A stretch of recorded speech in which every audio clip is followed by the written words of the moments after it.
早幾日同大家經過嗰個天神一個公園，因為我哋住喺附近啦。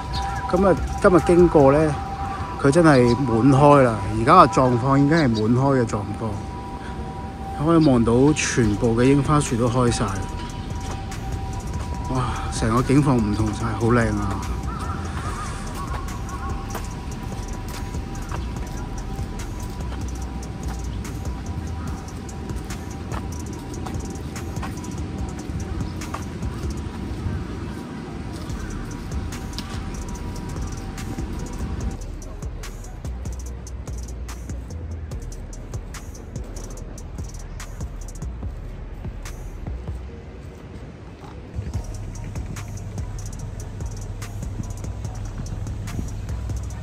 嚟到大蠔公園站都有個櫻花喺度，因為呢邊係賞櫻名點。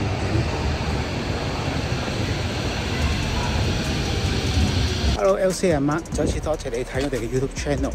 咁今日咧，我哋會去賞櫻啊，因為而家正值櫻花嘅季節。咁特別咧，應該尋日開始咧，啲花開始滿開，咁所以開始你見到啲花都開始越嚟越大朵，越嚟越靚，開咗出嚟嘅感覺好靚。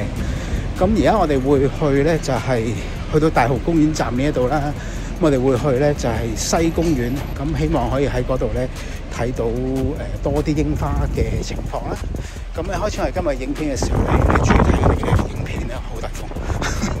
你可以係comment 啦、like 同埋 share 啦，可以嘅話咧，幫我哋訂閱埋我哋 YouTube channel， 同埋撳埋隔離個鐘仔。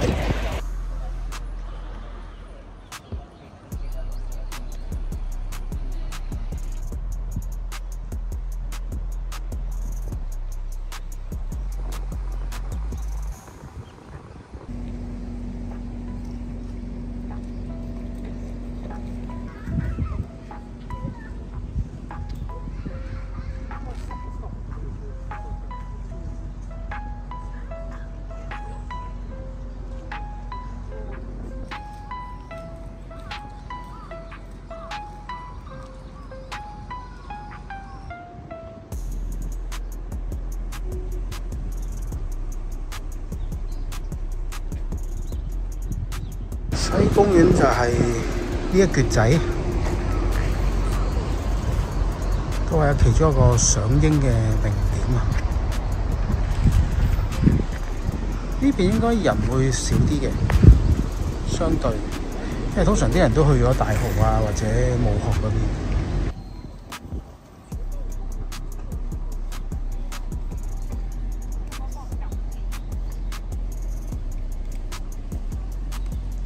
呢個咧就係我哋今日喺西公園睇櫻花嘅一個嘅記錄啦。希望你中意我哋今次嘅分享啦。咁如果你中意睇我哋嘅影片咧，歡迎你 comment 啦、like 同埋 share 啦。可以嘅話咧，幫你訂閱埋我哋 YouTube channel 同埋撳埋隔離嗰個鐘仔。我哋下個禮拜日繼續準時11點半繼續我哋福岡嘅行程。